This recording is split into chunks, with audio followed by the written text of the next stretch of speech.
دوستو ہم اپنے دل میں اللہ کا خوف پیدا کریں۔ آج لوگ کرونا سے ڈرتے ہیں، ان میں ہم سب برابر ہیں۔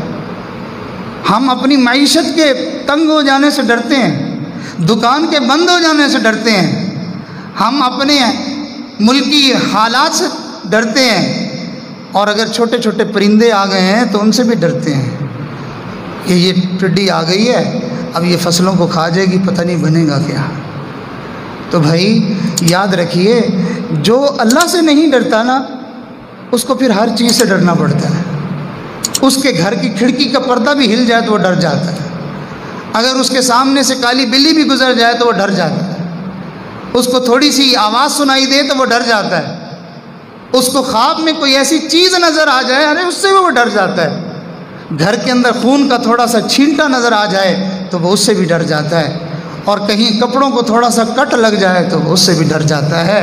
ارے جب اللہ سے ڈر دل میں پیدا ہو جائے، پھر کپڑوں کو کٹ لگنے سے کیا ڈرنا، پھر تو جسم بھی کٹ جائے تو پھر ڈر نہیں لگتا ہے۔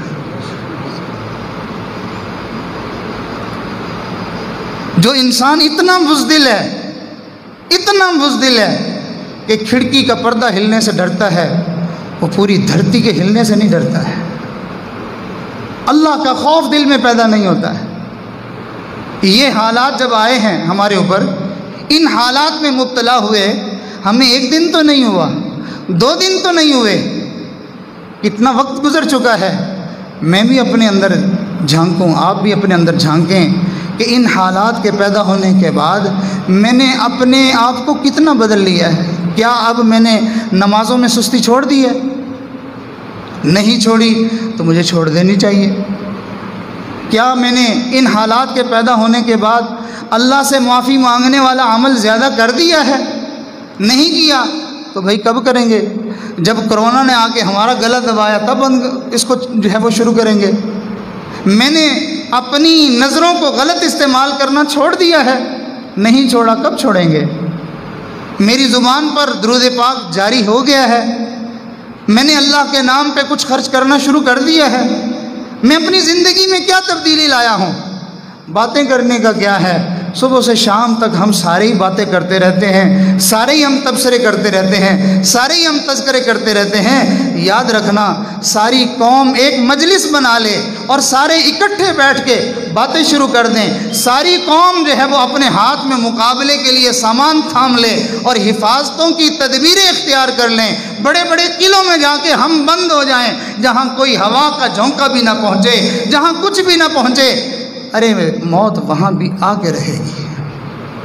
اور اگر ہم چاہتے ہیں کہ بھئی اللہ تعالی ہمارے حالات کو درست کر دے اور ہم سکون کی زندگی اختیار کریں، تو اس کا راستہ ہمیں اللہ کے محبوب صلی اللہ علیہ وسلم نے اور اللہ کے پاک کلام نے ہمیں بتا دیا ہے۔ اور وہ کیا ہے؟ وہ 2 لفظ عرض کر کے بات کو مکمل کرتا ہوں کہ کافر لوگ اللہ کے پیغمبر علیہ السلام کو، اللہ کے نبی علیہ السلام کو جھٹلاتے ہوئے، تکذیب کرتے ہوئے، زبان درازی کرتے ہوئے، جب ان کو ڈرایا جاتا تھا کہ تم اللہ کے عذاب سے ڈرو، تو وہ اس وقت بڑے اپنے آپ کو بہادر اور دلیر سمجھتے ہوئے یہ کہا کرتے تھے، جس عذاب کی تم باتیں کرتے ہو کہ رب عذاب بھیج دے گا، رب کی طرف سے پکڑ آ جائے گی، سختی آ جائے گی، تو وہ آتا کیوں نہیں ہے؟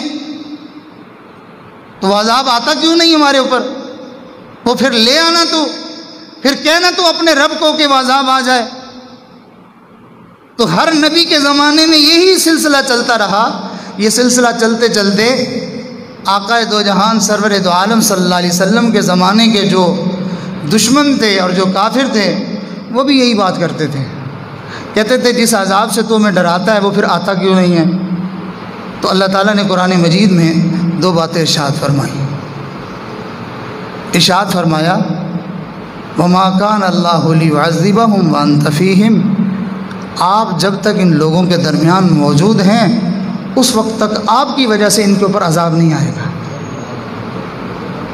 آپ کی وجہ سے ان کے اوپر عذاب نہیں آئے گا۔ اس بات کو اچھی طرح دل میں اتارنے کے لیے ایک واقعے کی طرف اشارہ کر دوں۔ ایک مجوسی تھا اور ایک مسلمان تھا، دونوں کے درمیان مقابلہ ہوا۔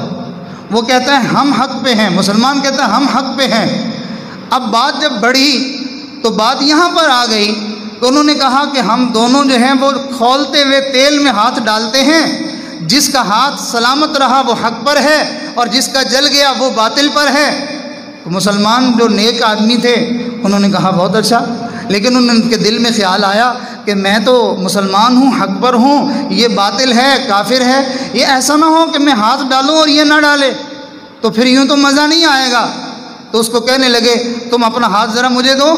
اب جب ہاتھ اس کا پکڑ لیا، پکڑ کے دونوں نے بیک وقت اس کھولتے ہوئے تیل میں اپنا ہاتھ ڈالا، لیکن کیا معاملہ دیکھا کہ نہ تو مسلمان کا ہاتھ جلا نہ اس کافر کا جلا۔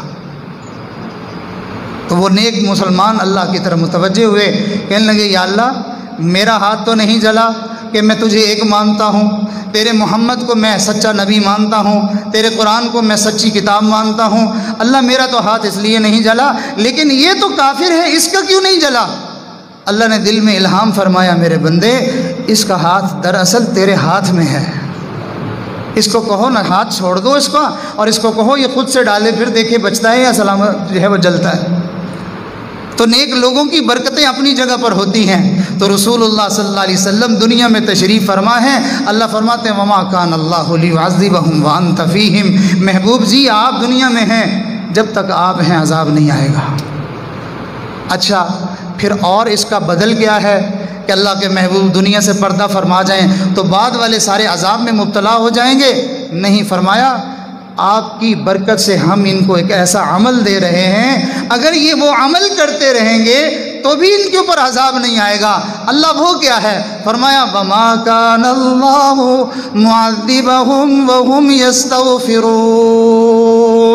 جب تک یہ اللہ سے معافی مانگتے رہیں گے، استغفار کرتے رہیں گے، اللہ کا عذاب ان کے اوپر نہیں آئے گا۔ تو اس لیے ہمیں چاہیے من حیث القوم ہم سارے کے سارے استغفار کی کثرت کریں۔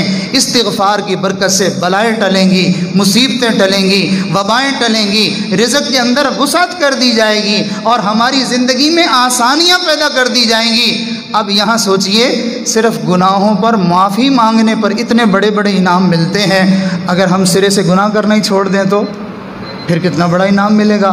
تو لہٰذا تقوی کا مطلب یہی ہوتا ہے کہ انسان اللہ کے خوف کی وجہ سے اپنی زندگی سے گناہوں کو نکال دے۔ اللہ تعالیٰ مجھے بھی توفیق عطا فرمائے، آپ حضرات کو بھی گناہوں سے بچ کر زندگی گزارنے کی توفیق عطا فرمائے۔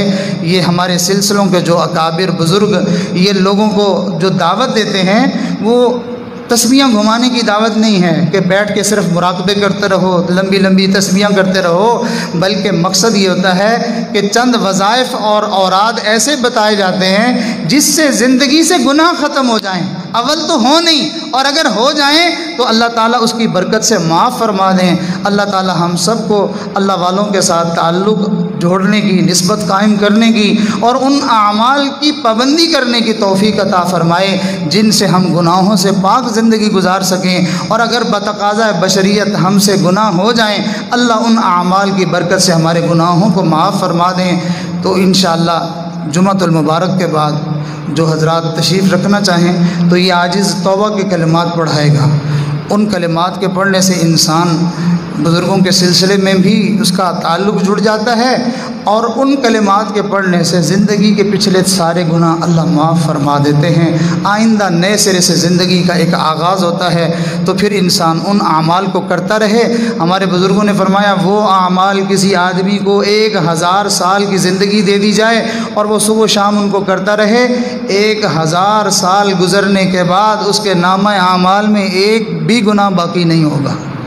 تو اللہ تعالیٰ ان اعمال کو بھی کرنے کی توفیق عطا فرمائے۔ تو سب حضرات ابھی سنت ادا فرما لیں۔